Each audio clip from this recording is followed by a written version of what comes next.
Well, guess what I found? Or wait, I'll give you a clue. It's about this long, it's known to cause heart and lung diseases, and it usually comes in a pack of 20. Look, I just didn't want you to get back to your old habit. Especially now that you've been drinking. You're literally doing it all the time yourself. So please, don't be a fucking hypocrite. I'm having it whether you like it or not.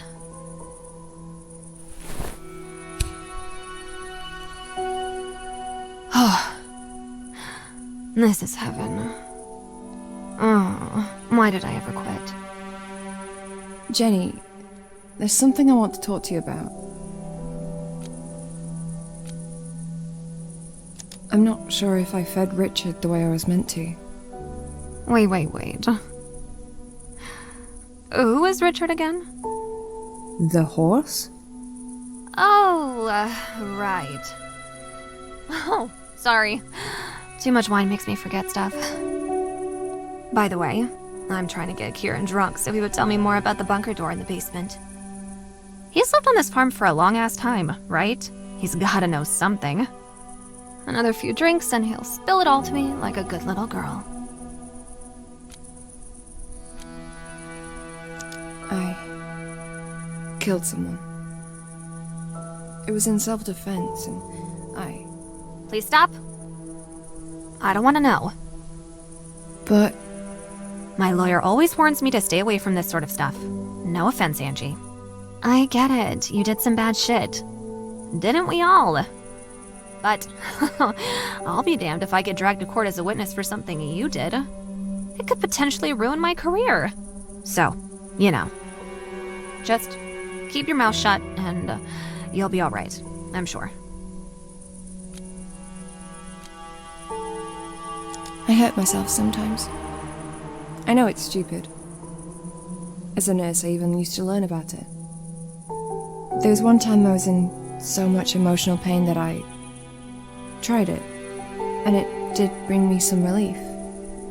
It made me hate myself too.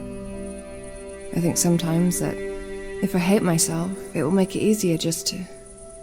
Look, it's just a phase. We all have to go through it at some point. I wouldn't worry about it. Yeah? Yeah, I'd show you my scars, but in my business, you know? I had to have them removed. With lasers. Hurts like hell, but this shit really works. You should try it. I tried to kill myself once. I climbed a chair with a rope around my neck. And I jumped. But, you know, the rope snapped. Huh? Cool. Ballsy. Ugh, I've never had the courage, but I'd be lying if I said I never thought about it. You? Why? You have everything. I don't. But it will get a lot easier once I open that damn door in the basement, that's for sure. You're just obsessed with that door, aren't you? You have no idea. Remember when I told you that I have cancer? Cancer? Yes.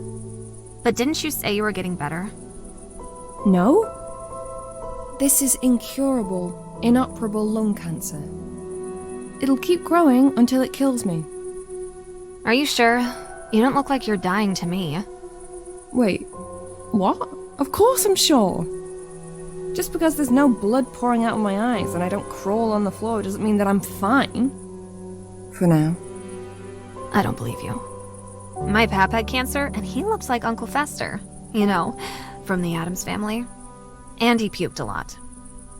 That's because you probably had chemo. I'm not doing it. It's too late. And I've seen what it does to people. I don't want to die stuck in a hospital bed. I know a good doctor in LA. I'll give you his number when I get back home. You don't understand? This can't be cured. Not by the doctors, anyway.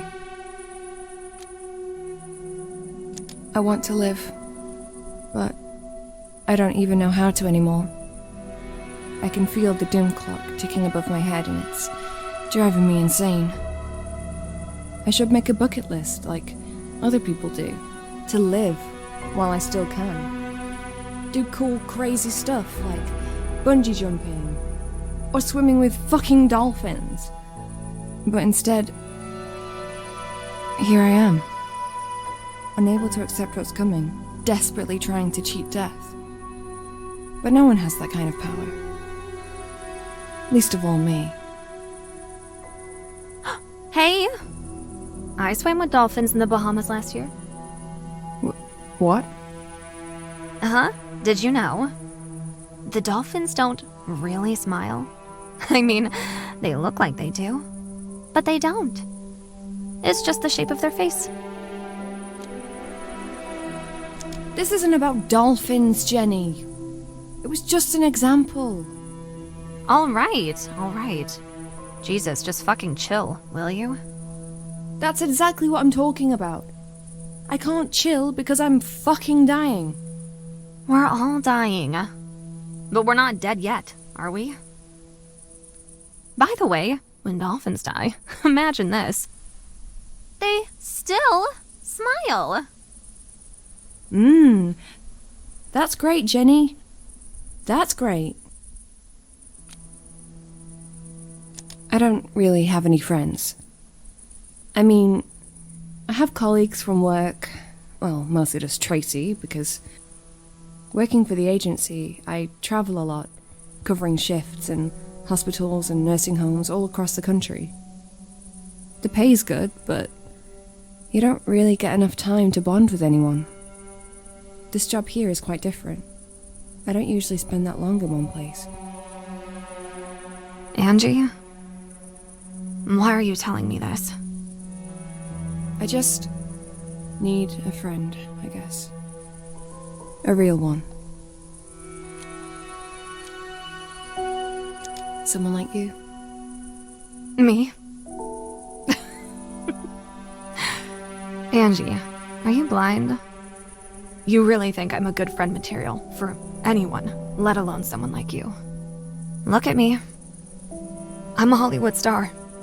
I got to the top by sleeping with every man that wanted me, and by destroying every woman that stood in my way. It's in my job description to act like a spoiled fucking bitch, to demand, to take anything I want. And I have no time or desire to be anyone's friend because I know that in the end, I'll have to stab them right in the back. I always do. I know there's a part of you that cares. You weren't looking for me in the woods. You risked your life. I was bored. This isn't the real you. And what do you know about the real me? You're a drug addict, Jenny. And if you wanted to, you could get help. And you could get better.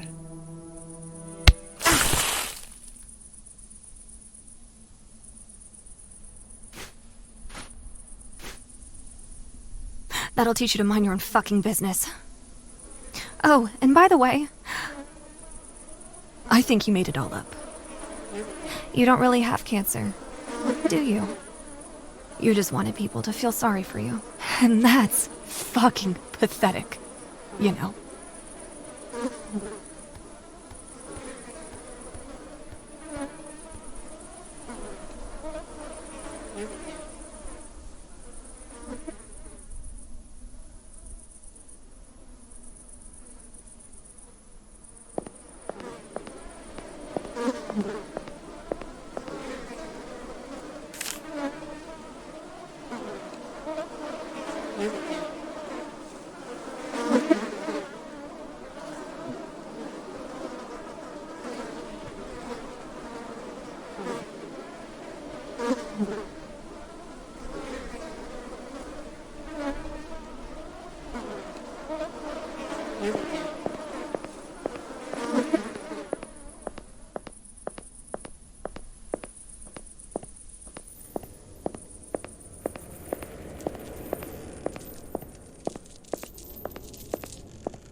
And what in God's name happened to you? It's nothing.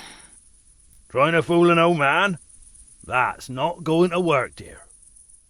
I might be old, but I'm not blind. It's time to open this big bag of worries. You've been carrying it around for weeks. I don't know what you're talking about. You're a very private person. I get it. But I can see you're carrying a great burden on you. You shouldn't have to deal with it on your own. You'll feel better if you share. You really will. I'm fine, really. Yeah, I kept saying that too when my wife died. I didn't want anyone to see the pain I had inside of me. I wish I hadn't done that.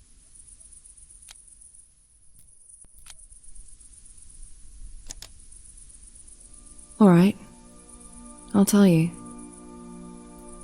There's a disgusting, ugly cancer growing inside my chest. It's here to kill me, and there's nothing I can do to stop it. I probably shouldn't even be here, but I'd convinced myself that I should do this one last job. I thought this would pay for the trip my late husband always dreamed of. Japan. It always seemed so cool. But now that I think about it, it's not even my dream. Do I really want to go there? Or am I desperately trying to run away from people saying they're sorry and the way they look at me? To hide and pretend that I'm still fine and nothing's happened. And yes, I was married. It felt real. It was real. But my husband was a sick man. We both knew our time was short, and no matter how loved he made me feel, I accepted we wouldn't live happily forever after. And yet, it still surprised me how quickly it all happened. Suddenly, I was alone, but I promised James that I would be strong, and I was determined to keep that promise no matter what. I made an effort to get dressed every morning, to eat, to go to work, knowing that in time the pain would become easier to bear. And then this happened. First the cough,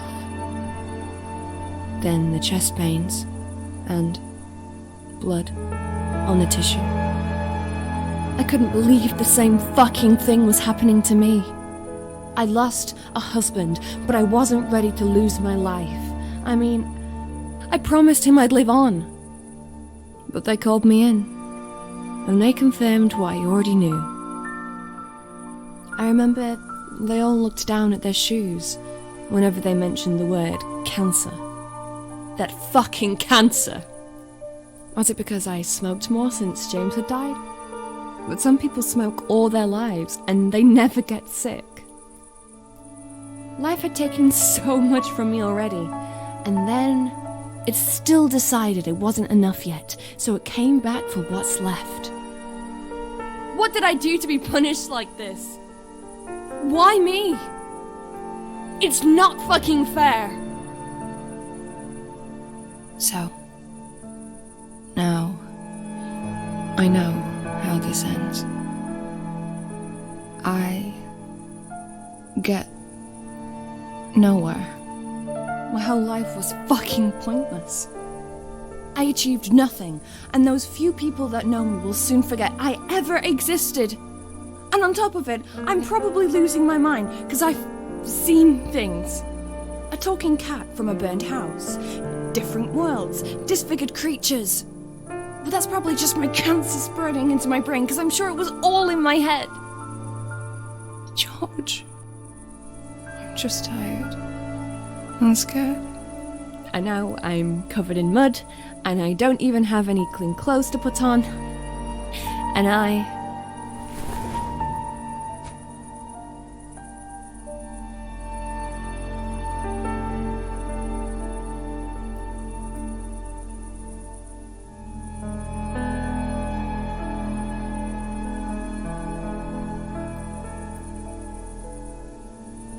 Thank you, George. I needed to let it all out, I guess. And now you also need a nice cup of tea. I'll make you one. But first, let's get you a change of clothes. I'm alright. These will dry soon. No. You should take one of the jumpers from the line. And there's a pair of jeans there that looks about your size too. No, I can't. I insist. They're Sarah's old clothes. She ain't worn them in years. They're too small for her anyway. I was thinking I'd give them to a charity shop in Oniton. But this is even better. And it'll save us a trip in a town. Yeah? Of course. Go on, grab one and go get changed. I'll put the kettle on.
Thank you.